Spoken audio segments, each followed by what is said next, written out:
आज हम बृहस्पति भगवान की कथा करने जा रहे हैं। बृहस्पति भगवान की कथा जितने ज़्यादा लोग सुन सकें उन्हें सुनना चाहिए। बृहस्पति भगवान का पूजन करना चाहिए, विष्णु भगवान का जाप करना चाहिए, व्रत करना चाहिए। जो आपसे हो सके वो आपको करना चाहिए। इससे आपकी सभी मनोकामनाएं पूर्ण होती हैं। आपका परिवार सुख से शांति से बहुत सुखी रहता है और आपसी प्रेम बना रहता है। तो मैं आप लोग को बृहस्पति भगवान की व्रत कथा सुनाने जा रही हूँ। आप सभी सुनिएगा। और कहते हैं कि अगर आप कथा पूरे मन से, सच्चे मन से सुन रहे हैं तो बृहस्पति भगवान की कथा जब आप अपने घर में पूजा कर रहे होते हैं इसकी, तो जब तक कथा होती है तब तक ना उठते हैं और ना बोलते हैं।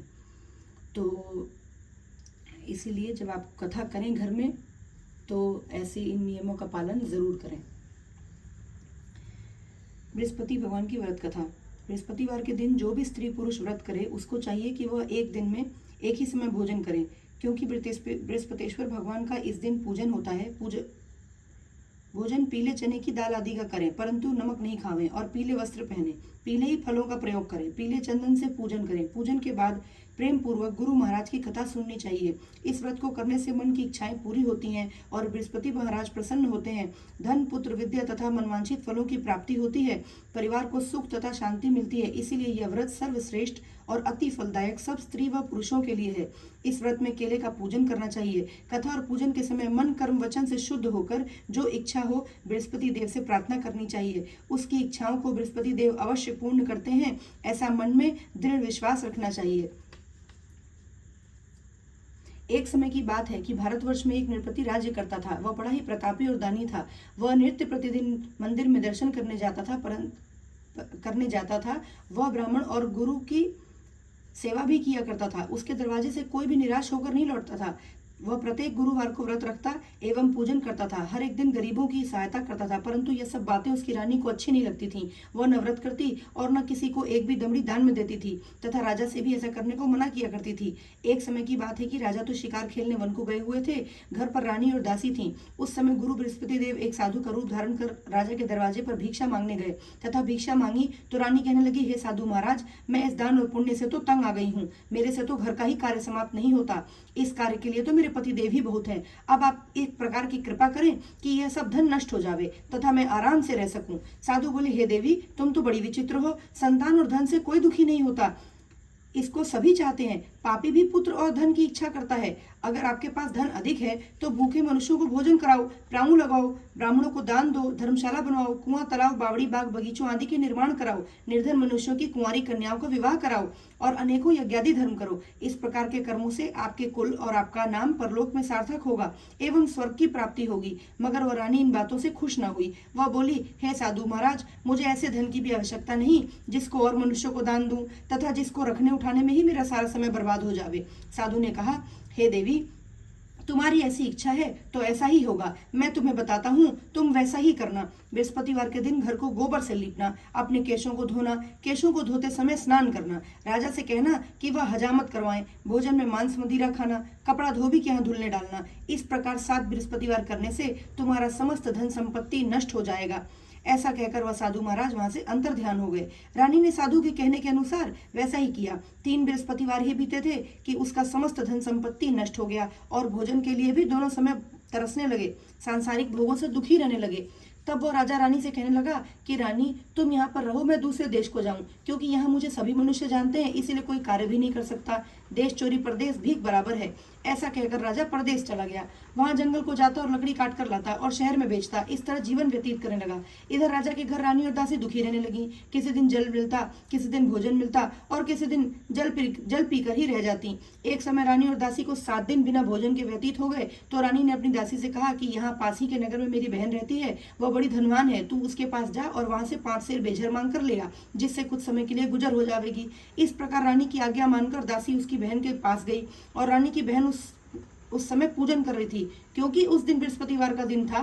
जब दासी ने रानी की बहन को देखा और उससे बोली, हे रानी, मुझे तुम्हारी बहन ने भेजा है, मेरे लिए 5 सेर बेजर दे दो। इस प्रकार दासी ने अनेक बार कहा, परंतु रानी ने कुछ उत्तर नहीं दिया, क्योंकि वह उस समय बृहस्पतिवार की व्रत कथा सुन रही थी। इस प्रकार जब बांदी को किसी प्रकार उत्तर नहीं मिला तो वह बड़ी दुखी हुई और उसे क्रोध भी आया और लौटकर अपने गांव और रानी के पास आकर बोली, हे रानी, तुम्हारी बहन तो बहुत बड़ी आदमी है, वह छोटे मनुष्यों से तो बात भी नहीं करती, इसीलिए मैंने उससे कहा तो उसने कोई उत्तर नहीं दिया, मैं वापस चली आई। रानी बोली, हे दासी, इसमें उसका कोई दोष नहीं है।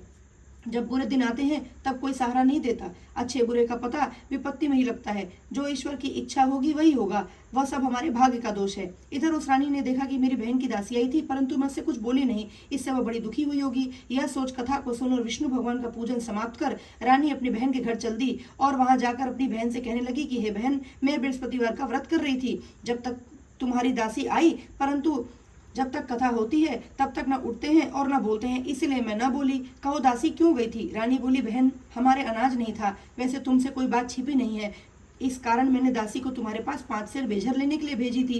रानी बोली, बहन देखो, बृहस्पति भगवान मनोकामना पूर्ण करते हैं, देखो शायद तुम्हारे घर में अनाज रखा हो। इस प्रकार का वचन जब रानी ने सुना तो घर के अंदर गई और वहां उसे एक घड़ा बेजर का भरा मिल गया। अब तब वह रानी और बांदी बहुत ही खुशी हुई और दासी से कहने लगी, हे दासी, और दासी फिर बोली, हे रानी देखो, वैसे हमको जब नहीं मिलता तो हम रोज ही व्रत करते हैं, अगर इनसे व्रत की विधि और कथा पूछ ली जावे तो उसे हम भी किया करें। तब रानी ने अपनी बहन से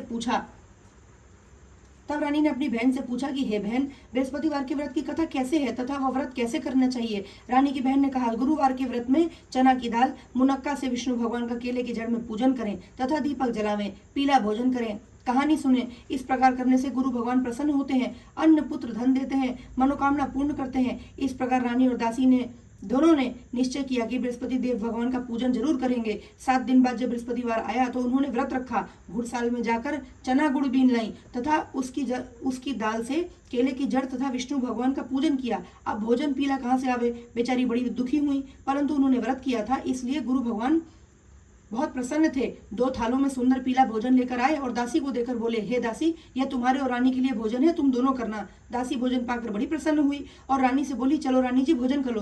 रानी को इस विषय में कुछ भी पता नहीं था, इसलिए वो दासी से बोली, तू ही भोजन कर, क्योंकि तू हमारी व्यर्थ में हंसी उड़ाती है। दासी बोली, एक महात्मा भोजन दे गया है। रानी कहने लगी, वह भोजन तेरे ही लिए दे गया है, तू ही भोजन कर। दासी ने कहा, वह महात्मा हम दोनों को 2 थालों में भोजन दे गया है, इसलिए हम और तुम दोनों ही साथ साथ भोजन करेंगी। इस प्रकार रानी और बांदी दोनों ने गुरु भगवान को नमस्कार कर भोजन प्रारंभ किया तथा अब वह प्रत्येक बृहस्पतिवार को गुरु भगवान का व्रत और विष्णु भगवान का पूजन करने लगी। अब बृहस्पतिवार का भगवान जी का व्रत और करने लगी और इनकी भगवान की कृपा से फिर रानी और दासी के पास धन हो गया। रानी फिर उसी समय आलस्य करने लगी। तब दासी बोली, देखो रानी, तुम पहले भी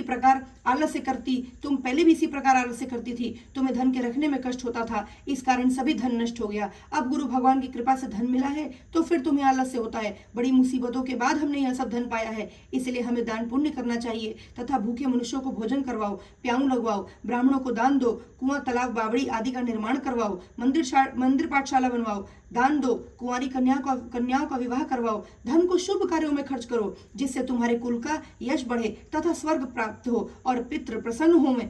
तब रानी ने इसी प्रकार के कर्म करने प्रारंभ किए तो काफी यश फैलने लगा। एक दिन रानी और दासी विचार करने लगी कि न जाने राजा किस प्रकार से होंगे, किस दशा में होंगे, उनकी कोई खोज खबर नहीं है। गुरु भगवान से उन्होंने प्रार्थना की और भगवान ने रात्रि में राजा को स्वप्न में कहा, हे राजा, उठ, तेरी रानी तुझको याद करती है, अपने देश को चलो। राजा प्रातःकाल उठा और विचार करने लगा, स्त्री जाति तो खाने और पहनने की ही संगिनी होती है, पर भगवान की आज्ञा मानकर वह अपने नगर के लिए चलने को तैयार हुआ। इससे पूर्व जब राजा प्रदेश चला गया था तो प्रदेश में दुखी रहने लगा, प्रतिदिन जंगल में से लकड़ी बीन कर लाता और अपने जीवन को बड़ी कठिनता से व्यतीत करता।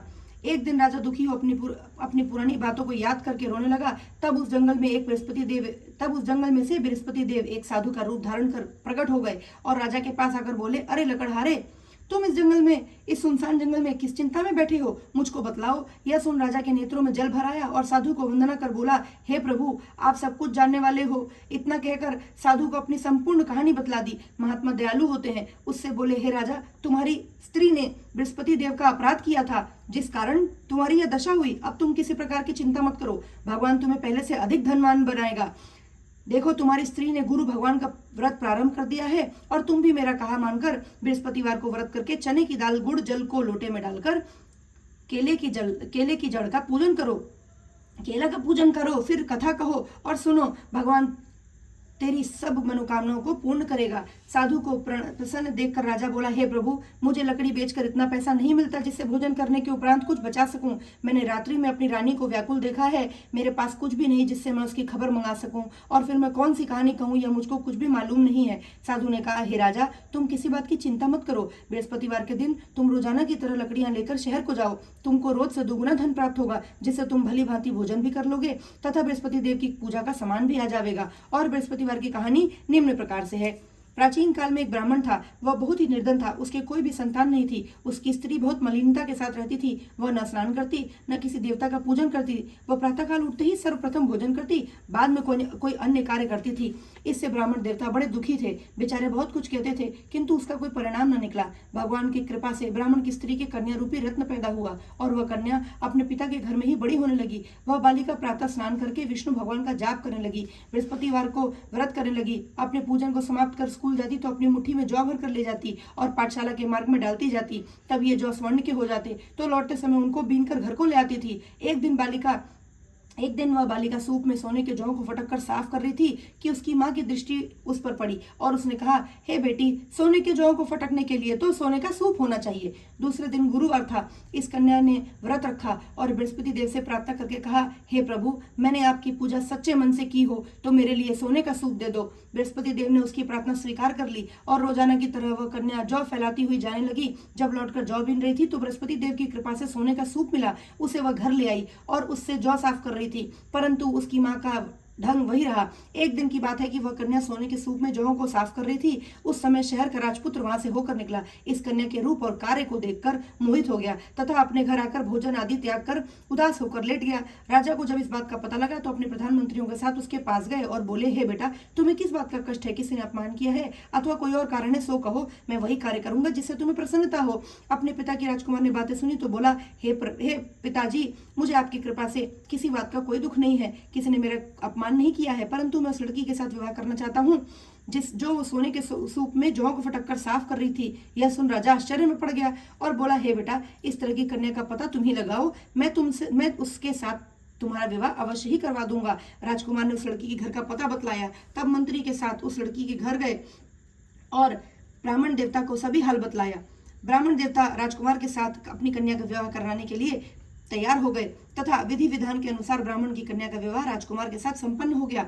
अब कन्या के घर से जाते ही पहले की भांति उस ब्राह्मण देवता के घर में गरीबी का निवास हो गया।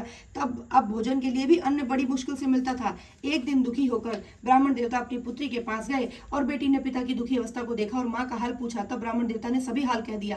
कन्या ने बहुत सा धन देकर अपने पिता को विदा कर दिया और इस तरह ब्राह्मण का कुछ समय सुखपूर्वक व्यतीत हुआ। कुछ दिन बाद फिर वही हाल हो गया। फिर ब्राह्मण अपनी कन्या के यहाँ गया और सभी हाल कहा तो लड़की बोली, पिताजी, आप माता जी को यहाँ ले लाओ, मैं उसे विधि बता दूंगी जिससे गरीबी दूर हो जाए। वह ब्राह्मण देवता अपनी स्त्री को साथ लेकर पहुंचे तो पुत्री अपनी माँ को समझाने लगी कि हे माँ, तुम प्रातः काल उठकर सर्वप्रथम स्नानादि करके विष्णु भगवान का पूजन करो तो सब दरिद्रता दूर हो जाएगी। परंतु उसकी माँ ने एक भी बात नहीं मानी और प्रातः काल उठकर अपने बच्चों को ही जूठन खा लिया। एक दिन उसकी पुत्री को बहुत गुस्सा आया और एक रात कोठरी से सभी सामान निकाल दिया और अपनी माँ को उसमें बंद कर दिया। प्रातःकाल उसमें से निकाला तथा स्नानादि करा के पाठ करवाया तो उसकी माँ की बुद्धि ठीक हो गई और वह प्रत्येक बृहस्पतिवार को व्रत करने लगी।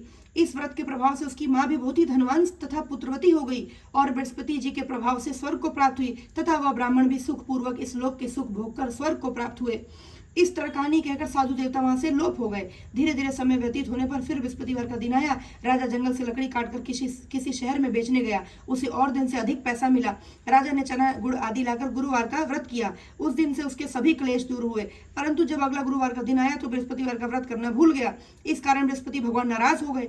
उस दिन उस नगर के राजा ने विशाल यज्ञ का आयोजन किया था। शहर में यह घोषणा करा दी कि कोई भी मनुष्य अपने घर भोजन न बनावे, न आग जलावे, समस्त जनता मेरे यहाँ भोजन करने आवे। इस आज्ञा को जो न मानेगा उसको फांसी की सजा दी जाएगी। इस तरह की घोषणा संपूर्ण नगर में करवा दी गई। राजा की आज्ञा अनुसार शहर के सभी लोग भोजन करने गए, लेकिन लकड़हारा कुछ देर से पहुंचा, इसलिए राजा उसको अपने साथ घर लिवा ले गए और ले जाकर भोजन करा रहे थे तो रानी की दृष्टि खूंटी पर पड़ी। जिस पर उसका हार लटका हुआ था वह वहां पर दिखाई नहीं दिया। रानी ने निश्चय किया कि मेरा हार इस मनुष्य ने चुरा लिया है। उसी समय सैनिक बुलवाकर उसको जेल खाने में डलवा दिया गया। तब राजा जेल खाने में पड़ गया और तब बहुत दुखी मन से विचार करने लगा कि न जाने कौन से पूर्व जन्म के कर्म से मेरे लिए दुख प्राप्त हुआ है, और उसी साधु को याद करने लगा जो कि जंगल में मिला था।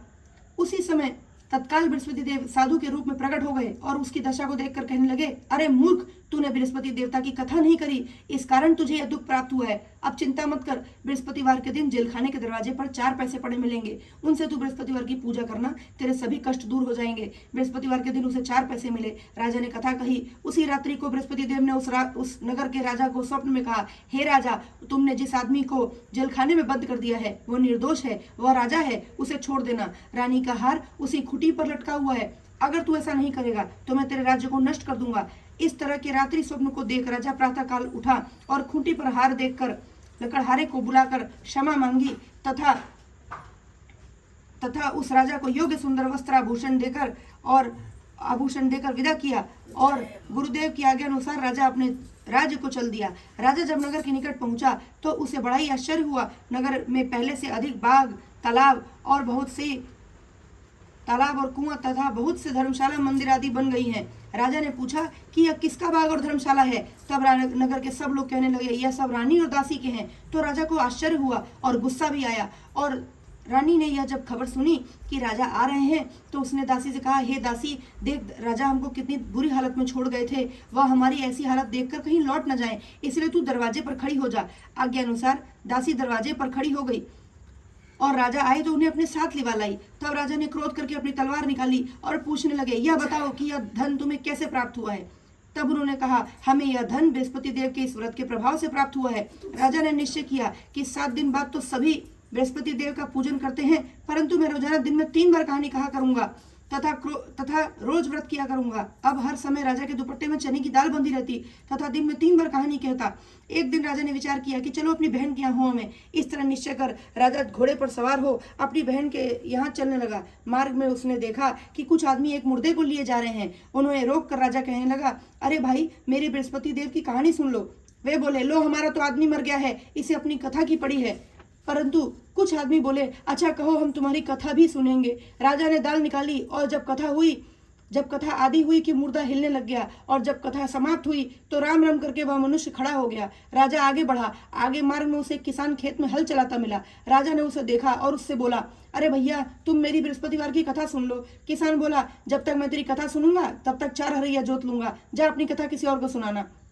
इस तरह राजा आगे चलने लगा। राजा के हटते ही बैल पछाड़ खाकर गिर गए तथा किसान के पेट में बहुत जोर से दर्द होने लगा। उस समय उसकी माँ रोटी लेकर आई। उसने जब ये सब देखा तो अपने पुत्र से सब हाल पूछा और बेटे ने सभी हाल कह दिया। तो बुढ़िया दौड़ी दौड़ी उस घुड़सवार के पास गई और उससे बोली, मैं तेरी कथा सुनूंगी, तू अपनी कथा मेरे खेत पर ही चलकर कहना। राजा ने बुढ़िया के खेत पर जाकर कथा कही, जिसके सुनते ही बैल खड़े हो गए तथा किसान के पेट का दर्द भी बंद हो गया। राजा अपनी बहन के घर पहुंचा तो बहन ने भाई की खूब मेहमानी की। दूसरे दिन सवेरे राजा जगा तो देखा कि सब लोग भोजन कर रहे हैं। राजा ने अपनी बहन से कहा, हे बहन, ऐसा कोई मनुष्य है जिसने भोजन नहीं किया हो, वह मेरी बृहस्पतिवार की कथा सुन ले। बहन बोली, हे भैया, यह देश ऐसा ही है, पहले यहाँ लोग भोजन करते हैं, बाद में अन्य कार्य करते हैं। अगर कोई पड़ोस में हो तो देखाऊं। वह ऐसा कहकर देखने चली, परंतु उसे कोई भी मनुष्य ऐसा नहीं मिला जिसने भोजन न किया हो। अतः वह एक कुम्हार के घर गई जिसका लड़का बीमार था। उसे मालूम हुआ कि उनके यहाँ 3 दिन से किसी ने भोजन नहीं किया है। रानी ने अपनी भाई की कथा सुनने के लिए कुम्हार से कहा।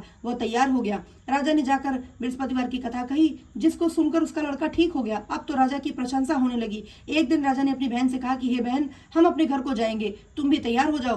राजा की बहन ने अपनी सास से कही।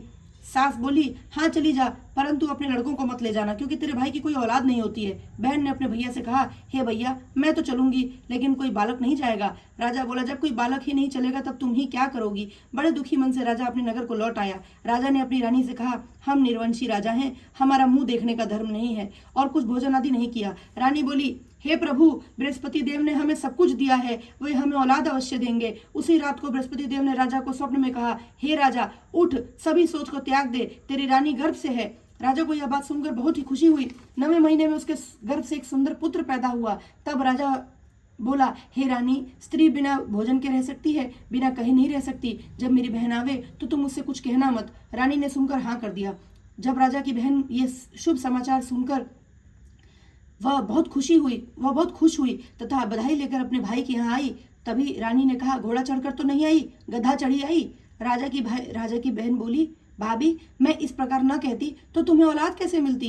बृहस्पति देव ऐसे ही हैं, जैसी जिसके मन में कामनाएं हैं सभी को पूर्ण करते हैं। जो सद्भावना पूर्वक बृहस्पतिवार का व्रत करता है एवं कथा पढ़ता है अथवा सुनता है और दूसरों को सुनाता है, बृहस्पति देव उनकी सभी मनोकामना पूर्ण करते हैं। भगवान बृहस्पति देव उनकी सदैव रक्षा करते हैं। संसार में सद्भावना से, सच्चे मन से, सच्चे हृदय से अगर कोई भी विष्णु भगवान का पूजन व्रत सच्चे हृदय से करता है तो उनकी सभी मनोकामनाएं प्रभु पूर्ण करते हैं। जैसी सच्ची भावना से रानी और राजा ने उनकी कथा का गुणगान किया तो उनकी सभी इच्छाएं बृहस्पति देव जी ने पूर्ण की थीं। इसीलिए सबको कथा सुनने के बाद प्रसाद लेकर जाना चाहिए और हृदय से उनका मनन करते हुए जयकारा बोलना चाहिए। बोलो बृहस्पति देव महाराज की जय, विष्णु भगवान की जय। जय प्रभु, जय भगवान की।